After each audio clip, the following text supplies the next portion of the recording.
வணக்கம். நீங்கள் இணைந்திருப்பது சமூகத்தின் மதிய நேர பிரதான செய்திகளுடன். செய்திகளுக்காக உங்களுடன் இணைந்து கொள்ளும் நான் கஜிதா திருநாகரசு. விரிவான செய்திகளுக்கு முன்னதாக இன்றைய தலைப்புச் செய்திகள். மகர ஊடரங்கு தொடர்ந்து அமலில், துரித விசாரணை ஆரம்பம், சேத விவரங்கள் வெளியானது.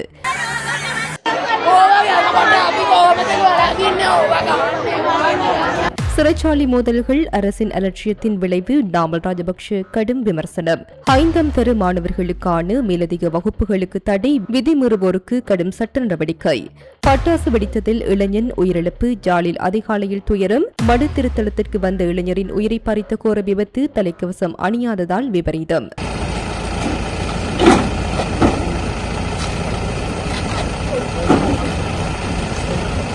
பெருவில் சுற்றுலா விமானம் திடீர் விபத்து, 13 பேர் உயிரிழப்பு. யாரும் தப்ப முடியாது, கோட்டாபய அடுத்து சட்ட நடவடிக்கைக்கு தயாராக வேண்டும், சமீர பெரேரா எச்சரிக்கை. உயிருக்கு அச்சுறுத்தலாக மாறிய பாடசாலை கட்டடம், குடை சாய்ந்த வகுப்பறையில் தொடரும் கல்வி. தாய்லாந்திலிருந்து இலங்கைக்கு வந்து பரிசு பொதியில் அதிர்ச்சி, சிக்கிய 10 கோடி. மத்திய மலைநாட்டில் இடைவிடாத கனமழை, வேகமாக நிரம்பும் நீர்த்தேக்கங்கள், மக்களுக்கு அவசர எச்சரிக்கை. அவை எமது தலைப்புச் செய்திகள். இனி தொடர்பான விரிவான செய்திகள்.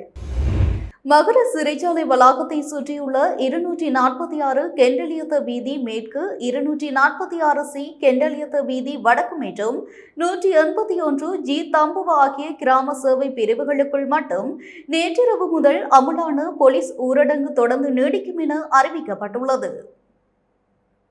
அப்பகுதி மக்கள் வீடுகளை விட்டு வெளியேறக்கூடாது என்றும், அவசர தேவைகள் இருப்பின் அண்மையில் இருக்கும் பாதுகாப்புத் துறையை தொடர்பு கொள்ளுமாறும் போலீஸ் திணைக்களம் கேட்டுக் கொண்டுள்ளது. இந்த நிலையில் மகர சிறைச்சாலையில் நேற்று பிற்பகல் கைதிகளுக்கும் சிறைச்சாலை அதிகாரிகளுக்கும் இடையில் ஏற்பட்ட மோதலால் உருவான பதற்ற நிலை தற்போது கட்டுப்பாட்டுக்குள் கொண்டுவரப்பட்டுள்ளதாக அதிகாரிகள் தெரிவித்துள்ளனர். இந்த சம்பவத்தில் 7 கைதிகள் காயமடைந்த நிலையில் அவர்கள் டிராகம போதனா வைத்தியசாலையில் அனுமதிக்கப்பட்டுள்ளனர். அவர்களில் ஒருவர் சிகிச்சை பலனின்றி உயிரிழந்துள்ளதாக தெரிவிக்கப்பட்டுள்ளது. நிலைமையை கட்டுப்படுத்துவதற்காக விசேட அதிரடிப்படை, ராணுவம் மற்றும் போலீசார் அவசரமாக களமிறக்கப்பட்டதுடன் விமானப்படைக்கு சொந்தமான பெல் 412 ரக ஹெலிகாப்டரும் ட்ரோனும் சிறைச்சாலை வளாகத்தின் நிலைமையை வான்வழியாக கண்காணிக்க பயன்படுத்தப்பட்டன. இதற்கிடையில் கைதிகள் சிறைச்சாலையின் தலைமை சிறை கட்டுப்பாட்டாளரின் அலுவலகம் மற்றும் ஒழுக்கவியல் பிரிவுக்கு தீ வைத்ததாக தகவல்கள் வெளியாகியுள்ளன. சம்பவம் இடம்பெற்ற வேளையில் கைதிகளை பார்வையிட வந்திருந்த உறவினர்கள் சிறைச்சாலைக்குள் அனுமதிக்கப்படாததால் அவர்கள் சிறைச்சாலை முன்பாக ஒன்று கூடினர். இதன்போது பாதுகாப்பு தரப்பினருக்கும் உறவினர்களுக்கும் இடையில் பதற்றமான சூழல் உருவானது. சிறைச்சாலைக்குள் இருந்து துப்பாக்கிச் சூட்டையொத்த சத்தங்கள் கேட்டதாக கூறப்படுவதை அடுத்து அங்கு திரண்டிருந்த உறவினர்கள் மற்றும் பொதுமக்கள் போலீஸ் தடைகளை உடைத்து உள்ளே செல்ல முயன்றதாகவும், பின்னர் பாதுகாப்பு படையினர் நிலைமையை கட்டுப்பாட்டுக்குள் கொண்டு வந்ததாகவும் தெரிவிக்கப்பட்டுள்ளது. அதேவேளை சிலர் பாதுகாப்பு தரப்பினர் மீது கற்களை வீசி தாக்குதல் நடத்தியதாகவும் தகவல்கள் வெளியாகியுள்ளன. இதனிடையே பாதுகாப்பு செயலாளர் சம்பத் கொந்தா மற்றும் புதிய ராணுவ தளபதி லெப்டினன்ட் ஜெனரல் நிலந்த பிரேமரத்ன ஆகியோர் நேற்றிரவு மகர சிறைச்சாலைக்கு நேரில் சென்று நிலைமையை பார்வையிட்டனர். சம்பவம் தொடர்பில் கருத்து தெரிவித்த நீதி அமைச்சர் சட்டத்தரணி கர்ஷன நாணயக்கார காயமடைந்தவர்களுக்கு சிகிச்சை வழங்கப்பட்டு வருவதாகவும், அமைச்சர் ஆனந்த விஜயபாலு பாதுகாப்பு செயலாளர் மற்றும் போலீஸ் மாதிபருடன் இணைந்து சிறைச்சாலைக்கு தேவையான பாதுகாப்பு பலப்படுத்தப்பட்டுள்ளதாகவும் தெரிவித்தார். இதேவேளை மகர சிறைச்சாலையினுள் ஏற்பட்ட பதற்ற நிலை தொடர்பாக உடனடியாக விசாரணைகள் ஆரம்பிக்கப்படும் என சிறைச்சாலைகள் திணைக்களத்தின் ஊடக பேச்சாளர் ஏசி கஜநாயக்க தெரிவித்துள்ளார். இன்று ஊடகங்களுக்கு கருத்து தெரிவிக்கும் போதே அவர் இதனை தெரிவித்தார். சிறைச்சாலையின் சமையலறை, புனர்வாழ்வு கட்டடம் மற்றும் அலுவலகம், தலைமை சிறை கட்டுப்பாட்டாளர் அலுவலகம் மற்றும் சிறைச்சாலை வைத்தியசாலை என்பன சேதமாகியுள்ளதாக தெரிவித்தார். இதனிடையே குறித்து பதற்றமான சூழ்நிலைக்கான காரணம் இதுவரை கண்டறியப்படவில்லை என்றும், அது தொடர்பில் விசாரணைகள் முன்னெடுக்கப்படும் என்றும் சிறைச்சாலைகள் திணைக்களத்தின் ஊடக பேச்சாளர் ஏசி கஜநாயக்க மேலும் குறிப்பிட்டார். பாரிஸ் வாழ் மக்களே, உங்களின் பேராதரவை பெற்ற கல்யாணி மற்றும் அன்னபூரணி தயாரிப்புகள் இப்போது 2 கிளைகளிலும். பிடி கேஷன் கரி லாச்சப்பல், பிடி சூப்பர் ஸ்டோர் ஹார்லி கோனஸ். நாட்டில் அண்மை காலமாக அடுத்தடுத்து இடம்பெற்று வரும் சிறைச்சாலை மோதல்கள் தொடர்பாக நாடாளுமன்ற உறுப்பினர் நாமல் ராஜபக்ச தனது எக்ஸ் சமூக ஊடக பதிவின் மூலம் கடும் கண்டனத்தை வெளியிட்டுள்ளார். சில வார இடைவெளிக்குள் இடம்பெற்ற இரண்டாவது பாரிய சிறைச்சாலை மோதல் இதுவென குறிப்பிட்டுள்ள அவர், இது தனித்துவமான ஒரு சம்பவம் அல்ல என்றும் மாறாக மோசமான நிர்வாகம், அலட்சியம் மற்றும் சீரழிந்து வரும் சிறைச்சாலை அமைப்பின் வெளிப்பாடாகும் என்றும் விமர்சித்துள்ளார். சிறைச்சாலை துறை கடுமையான நெருக்கடியை எதிர்கொண்டு வரும் நிலையிலும் இதுவரை நிரந்தர சிறைச்சாலை ஆணையாளர் நாயகம் ஒருவர் நியமிக்கப்படாதது ஏன் என அவர் கேள்வி எழுப்பியுள்ளார். பாதுகாப்பு ஏற்பாடுகளை அதிகரிப்பது தற்காலிக தீர்வாக மட்டுமே அமையும் என சுட்டிக்காட்டியுள்ள நாமல் ராஜபக்ஷ, அதிகளவிலான கைதிகள், போதிய வசதியின்மை, சுகாதார குறைபாடுகள் மற்றும் புனர்வாழ்வு திட்டங்களின் பற்றாக்குறை உள்ளிட்ட அடிப்படை பிரச்சினைகளுக்கு உடனடியாக தீர்வு காணப்பட வேண்டும் என வலியுறுத்தியுள்ளார். மேலும் சிறை தண்டனை என்பது ஒருவரின் சுதந்திரத்தை மட்டுமே கட்டுப்படுத்துவதாகவும் அவர்களின் மனித கண்ணியத்தை பறிப்பதல்ல என்றும் குறிப்பிட்ட அவர், தற்காலிக நடவடிக்கைகளுக்கு முற்றுப்புள்ளி வைத்து சீரழிந்து வரும் சிறைச்சாலை அமைப்பை முழுமையாக சீரமைக்க அரசு அவசர நடவடிக்கை எடுக்க வேண்டும் என வலியுறுத்தியுள்ளார்.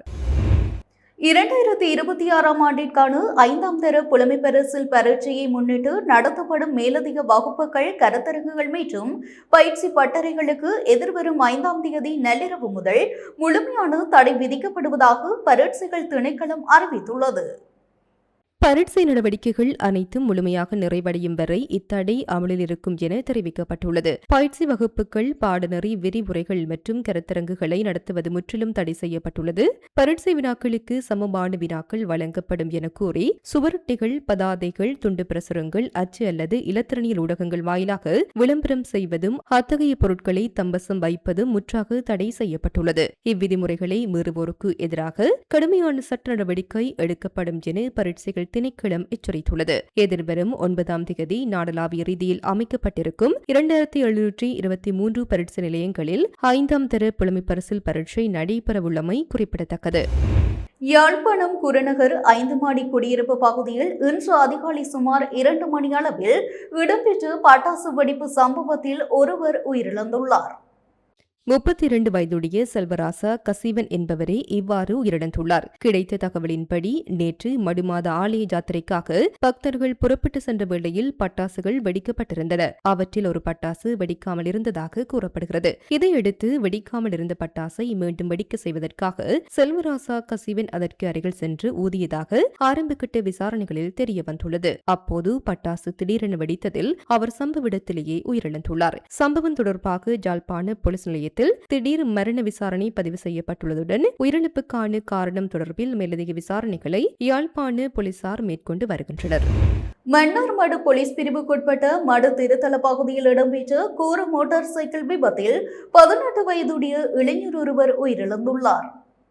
இந்த விபத்து நேற்று சனிக்கிழமை இரவு சுமார் 7:30 மணி அளவில் இடம்பெற்றுள்ளதாக போலீசார் தெரிவித்துள்ளனர். முத்தரிப்புத்துறையைச் சேர்ந்த 18 வயதுடைய அந்தோனி ஜெரோம் என்பவரே விபத்தில் உயிரிழந்தவராக அடையாளம் காணப்பட்டுள்ளார். எதிர்வரும் 6ஆம் தேதி மடு திருத்தலத்தின் ஆவணி திருவிழா கொடியேற்றத்துடன் ஆரம்பமாக உள்ள நிலையில் நாட்டின் பல்வேறு பகுதிகளிலிருந்தும் நூற்றுக்கணக்கான பக்தர்கள் தற்போது மடு திருத்தலத்திற்கு வருகை தந்து தங்கியுள்ளனர். இந்த நிலையில் அவர் யாத்திரைக்காக மடு திருத்தலத்திற்கு வந்திருந்ததாக தெரிவிக்கப்படுகிறது. மடு ரோடு சந்தி பள்ளமடு சந்தி வீதியில் மடு திருத்தல பகுதியை நோக்கி மோட்டார் சைக்கிளில் பயணித்துக் கொண்டிருந்த போது தலைக்கவசம் அணியாத நிலையில் வீதி தடையை கடக்க முயன்றதாகவும் இதன்போது மோட்டார் சைக்கிளின் கட்டுப்பாட்டை இழந்து தூக்கி எறியப்பட்டதில் சம்பவ இடத்திலேயே உயிரிழந்துள்ளதாக ஆரம்பகட்ட விசாரணைகளில் தெரிய வந்துள்ளது. உயிரிழந்த இளைஞரின் சடலம் மன்னார் மாவட்ட பொது வைத்தியசாலையில் வைக்கப்பட்டுள்ளதுடன் சம்பவம் தொடர்பான மேலதிக விசாரணைகளை மடு போலீசார் மேற்கொண்டு வருகின்றனர். Blue ocean group of companies இலங்கையின் வளர்ச்சியோடு உங்கள் வாழ்க்கையையும் உயர்த்துகிறோம். பெருவில் சுற்றுலா பயணிகளை ஏற்றிச் சென்ற சிறிய ரக விமானம் ஒன்று விபத்துக்குள்ளானதில் அதில் பயணித்த 13 பேரும் உயிரிழந்துள்ளதாக அந்நாட்டு ஊடகங்கள் தெரிவித்துள்ளன.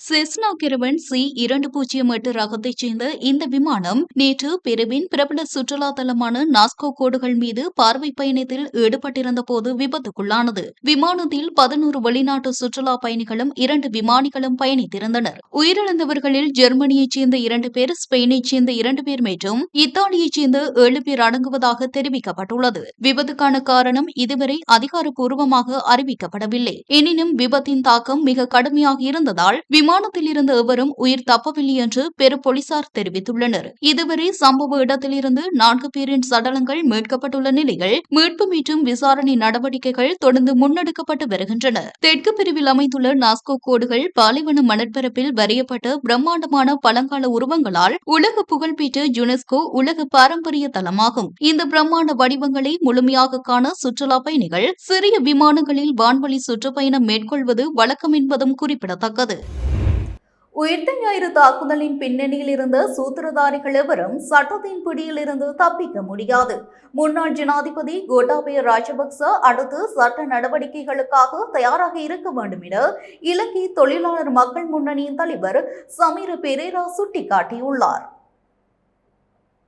கொழும்பில் நேற்று நடைபெற்ற ஊடகவியலாளர் சந்திப்பில் கலந்து கொண்டு கருத்து தெரிவிக்கும் போதே அவர் மேற்கண்டவாறு தெரிவித்தார். உயிர்த்த ஞாயிறு தாக்குதல் சம்பவத்துடன் தொடர்புடைய அனைத்து தரப்பினருக்கும் எதிராக பாரபட்சமின்றி சட்ட நடவடிக்கை எடுக்கப்பட வேண்டும். கடமை தவறியமை மற்றும் சதி திட்டத்துக்கு உடந்தையாக இருந்தமை ஆகிய குற்றச்சாட்டுகளின் கீழ் முன்னாள் அரசு அதிகாரிகள், ராணுவ மற்றும் போலீஸ் பிரதானிகள் மற்றும் அரசியல் அதிகாரத்தில் இருந்தவர்கள் அத்தனை பேரும் பொறுப்பு கூற வேண்டும். தொடர் கைது நடவடிக்கைகள் மற்றும் சட்ட நடவடிக்கைகள் ஆரம்பமாகிவிட்டன. இன்னும் குறைந்தபட்சம் 5 பேராவது இந்த வரிசையில் நிற்கிறார்கள். இவர்களுக்கான தண்டனை உறுதி செய்யப்பட்டுவிட்டது. இதிலிருந்து யாரும் தப்பிக்க முடியாது. உயிர்த்த ஞாயிறு தாக்குதலின் பொறுப்பில் இருந்த முன்னாள் ஜனாதிபதிகளான மைத்ரிபால சிறிசேன, ரணில் விக்ரமசிங்க, கோட்டாபய ராஜபக்ச, அப்போதைய பாதுகாப்பு அமைச்சின் செயலாளர் ஹேமஸ்ரீ பெர்னாண்டோ, முன்னாள் போலீஸ் மா அதிபர் பூஜித் ஜெயசுந்தர, அரசு புலனாய்வு பிரிவின் முன்னாள் பிரதானி நிலந்த ஜெயவர்தன, பிரதான புலனாய்வு அதிகாரி சுரேஷ் அலே, தேசபந்து தென்னகோன் மற்றும் அசாத் மௌலானா உள்ளிட்ட எந்தவொரு தரப்பும் தப்பித்துக் கொள்ள முடியாது என்றார். இதேவேளை உயிர்த்த ஞாயிறு பயங்கரவாத தாக்குதலை தடுக்க தவறிய அதிகாரிகளுக்கு தண்டனை வழங்கப்பட்டுள்ள போதிலும் இத்தாக்குதலை திட்டமிட்டவர்கள், நிதியுதவி செய்தவர்கள் மற்றும் இதன் பின்னணியில் இருந்த உண்மையான குற்றவாளிகள் அனைவரும் சட்டத்தின் முன் நிறுத்தப்பட வேண்டும். இத்தாக்குதலால் 2 பாராளுமன்ற தேர்தல்களில் வாக்கு வங்கியை இழந்து அரசியல் ரீதியாக தங்களுக்கு பெரும் பாதிப்பு ஏற்பட்டுள்ளதாக ஐக்கிய மக்கள் சக்தியின் பொதுச் செயலாளர் ரஞ்சித் மத்தும பண்டார தெரிவித்தார். உயிர்த்த ஞாயிறு தின தாக்குதல் தொடர்பில் நியமிக்கப்பட்ட விசாரணை ஆணைக்குழுக்களின் அறிக்கையில் இத்தாக்குதலுக்கு ஜேவிபி கட்சியுடன் தொடர்புடைய வேட்பாளர் ஒருவர் நிதியுதவி செய்துள்ளமை சுட்டிக்காட்டப்பட்டுள்ளது. நீதிமன்றத்தின் தீர்ப்பை ஏற்பினும் தாக்குதலுக்கு நிதியுதவி செய்த இப்ராஹிம் உள்ளிட்ட முக்கிய குற்றவாளிகள் மற்றும் இதன் பின்னணியில் இருந்து பயனடைந்தவர்கள் மீது ஏன் இதுவரை முழுமையான நடவடிக்கை எடுக்கப்படவில்லை? தாக்குதலை தடுக்க தவறியதற்காகவே போலீஸ் அதிகாரிகளுக்கு தண்டனை வழங்கப்பட்டுள்ளதே தவிர தாக்குதலை நடத்தியவர்கள் இன்னும் முழுமையாக தண்டிக்கப்படவில்லை என்றார். திருகோணமலை கல்வி வலயத்திற்குட்பட்டு தம்பலகாமம் தி ஆதிகோணீஸ்வரா மகா வித்தியாலயத்தில் இடிந்து விழும் அபாய நிலையில் உள்ள வகுப்பறை கட்டிடம் காரணமாக மாணவர்களும் ஆசிரியர்களும் கடும் சிரமங்களை எதிர்நோக்கி வருகின்றனர். குறித்த கட்டிடத்தின் ஒரு பகுதி ஏற்கனவே குடைசாய்ந்து காணப்படுவதாகவும் எந்நேரமும் இடிந்து விழக்கூடிய அபாய நிலை ஏற்பட்டுள்ளதாகவும் தெரிவிக்கப்படுகிறது. இந்நிலைமை தொடர்பாக கல்வித்துறை உயரதிகாரிகளுக்கு பலமுறை அறிவிக்கப்பட்ட போதிலும் இதுவரை உரிய நடவடிக்கை எடுக்கப்படவில்லை என பழைய மாணவர்கள் மற்றும் பெற்றோர்கள் கவலை வெளியிட்டுள்ளனர். கட்டிடம் இடிந்து விழும் அபாயம் நிலவுவதால் அதன் அருகில் உள்ள வகுப்பறைகளில் மாணவர்கள் அச்சத்துடனேயே கல்வி கேட்க வேண்டிய சூழல் ஏற்பட்டுள்ளதாகவும் அவர்கள் சுட்டிக்காட்டுகின்றனர். தரம் 1 முதல் உயர்தரம் வரை கல்வி கற்பிக்கும் இப்பாடசாலையில் பல நூற்றுக்கணக்கான மாணவர்கள் கல்வி பயின்று வருகின்றனர். இந்நிலையில் மாணவர்களின் உயிர் பாதுகாப்பை முன்னிறுத்தி சேதமடைந்த கட்டிடத்தை உடனடியாக சீரமைக்கவோ அல்லது மாற்று பாதுகாப்பான கட்டிட வசதிகளை ஏற்படுத்திக் கொடுக்கவோ நடவடிக்கை எடுக்குமாறு பெற்றோர்கள் மற்றும் பழைய மாணவர்கள் சம்பந்தப்பட்ட அதிகாரிகளிடம் அவசர கோரிக்கை விடுத்துள்ளனர். தாய்லாந்திலிருந்து இலங்கைக்கு பரிசு பொதியாக அனுப்பப்பட்ட விமான சரக்கில் மறைத்து வைக்கப்பட்டிருந்த 10 கோடி ரூபாய்க்கும் அதிக மதிப்புள்ள போதைப் பொருளை கட்டுநாயக்க விமான நிலைய சுங்க அதிகாரிகள் பறிமுதல் செய்துள்ளனர். கடந்த ஜூலை 24ஆம் தேதி பாங்காக்கிலிருந்து இலங்கை வந்த விமானத்தின் மூலம் இந்த பரிசு பொதி அனுப்பப்பட்டிருந்ததாக தெரிவிக்கப்படுகிறது. பரிசு பொருட்கள் அடங்கியதாக கூறப்படும் இந்த சரக்கு பரிசோதனை மற்றும் விடுவிப்பிற்காக சுங்க கிடங்கில் பாதுகாப்பாக வைக்கப்பட்டிருந்த நிலையில் கடந்த 31ஆம் தேதி அதிகாரிகள் மேற்கொண்ட விசேட சோதனையின் போது சந்தேகத்திற்கிடமான பொருட்கள் கண்டறியப்பட்டன. இதன்போது உலோக கொள்கலன்களுக்குள் மறைத்து வைக்கப்பட்டிருந்த பொலித்தீன் பொதிகளில் இருந்து கஞ்சா மற்றும் ஹஷீஷ் உள்ளிட்ட மொத்தம் 10.608 கிலோகிராம் போதைப்பொருள் மீட்கப்பட்டது. பறிமுதல் செய்யப்பட்ட இந்த போதைப்பொருளின் சந்தை மதிப்பு சுமார் 10 கோடி ரூபாய்க்கும் அதிகமாக இருக்கும் என சுங்க அதிகாரிகள் தெரிவித்துள்ளனர். சம்பவத்தில் மேலதிக விசாரணைகளை கட்டுநாயக்க விமான நிலைய சுங்க போதைப்பொருள் தடுப்பு பிரிவு அதிகாரிகள் முன்னெடுத்து வருகின்றனர். மத்திய மலைநாட்டில் குறிப்பாக நுவரெலியா மாவட்டத்தின் பல்வேறு பகுதிகளில் தொடர்ந்து கடும் காற்றுடன் கூடிய கனமழை பெய்து வருவதால் நீர்த்தேக்கங்களின் நீர்மட்டம் வேகமாக உயர்ந்து வருவதுடன் பல இடங்களில் வெள்ளப்பெருக்கு நிலையும் ஏற்பட்டுள்ளது. வானிலை மையத்தின் தகவலின்படி மௌசாகலை நீர்த்தேக்க பகுதியில் நேற்று 117.5 மில்லிமீட்டர் மழை பதிவாகியுள்ளது. அதேவேளை லக்சபான நீர்மின் உற்பத்தி நிலையம் அமைந்துள்ள பகுதியில் 183.3 மில்லிமீட்டர் மழை பதிவாகியுள்ளது. தொடர்ச்சியான கனமழை மற்றும் பலத்த காற்று காரணமாக பல பகுதிகளில் மின்சார விநியோகம் பாதிக்கப்பட்டுள்ளதுடன் சாமிமலையோயா, மரையோயா, சியத்தல கங்குலோயா, ஹாட்மோரோயா உள்ளிட்ட சிற்றாறுகளில் வெள்ளப்பெருக்கு ஏற்பட்டுள்ளது. மேலும் ஹாட்மோர், மோகினியல, மரை மற்றும் லக்சபா நீர்வீழ்ச்சிகளில் அதிகளவு நீர் பாய்ந்து வருவதால் அப்பகுதிகளுக்கு பொதுமக்களும் சுற்றுலா பயணிகளும் செல்ல வேண்டாம் என அதிகாரிகள் எச்சரிக்கை விடுத்துள்ளனர். இதற்கிடையில் விமல சுரேந்திர நீர்த்தேக்கம் நிரம்பியுள்ளதால் அதன் மதகுகள் வழியாக நீர் வெளியேற்றப்பட்டு வருகிறது. இதனால் தாழ்நில பகுதிகளில் வசிக்கும் மக்கள் மிகுந்த அவதானத்துடன் இருக்குமாறு அறிவுறுத்தப்பட்டுள்ளது. அதே நேரம் மௌசாகலே, காசல்டி, கெஞ்சோன், புரோட்லேண்ட், லக்சபான, பொல்பிட்டியா, நவலக்சபான, கலகல மற்றும் மேல்கொத்மலை ஆகிய நீர்த்தேக்கங்களின் நீர்மட்டமும் வேகமாக உயர்ந்து வருவதாக நுவரெலியா மாவட்ட காலநிலை அவதான நிலையம் தெரிவித்துள்ளது. நீர்மட்டம் மேலும் அதிகரித்தால் எந்த நேரத்திலும் வான்கதவுகள் திறக்கப்படக்கூடும் என்பதால் ஆறுகள் மற்றும் நீர்த்தேக்கங்களை அண்மித்த பகுதிகளில் வசிக்கும் மக்கள் பாதுகாப்பு முன்னெச்சரிக்கை நடவடிக்கைகளை பின்பற்றுமாறு அதிகாரிகள் வலியுறுத்தியுள்ளனர். ராயல்டி என்ஜினியரிங் வழங்கும் நவீன அடுக்குமாடி குடியிருப்புகள் இப்போது விற்பனைக்கு. Colombo 6 Wellawatte bus line hall ரோட்டுக்கு மிக அருகாமையில். ஈரானின் அணுசக்தி நடவடிக்கைகளை கட்டுப்படுத்தவும் ஹோர்முஸ் நீரிணையை மீண்டும் திறக்கவும் உடன்படிக்கை ஒன்றை எட்டும் முயற்சிகளுக்கு இடமளிக்கும் வகையில் ஈரான் மீதான புதிய தாக்குதல்களை தற்காலிகமாக நிறுத்தி வைப்பதாக அமெரிக்க ஜனாதிபதி டொனால்ட் ட்ரம்ப் தெரிவித்துள்ளார்.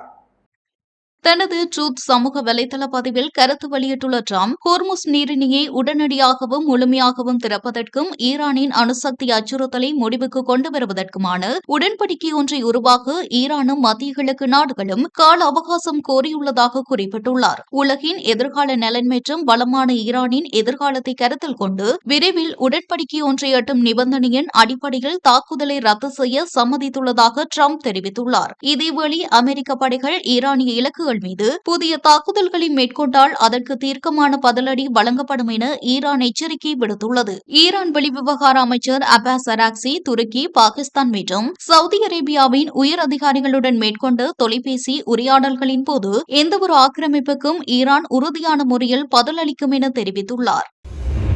இத்துடன் நமது மதிய நேர பிரதான செய்திகள் நிறைவடைகின்றன. தொடர்ந்தும் சமூகத்துடன் இணைந்திருங்கள். வணக்கம். எமது RIP பேச்சுக்கு கிடைத்த மரண அறிவித்தல்கள்.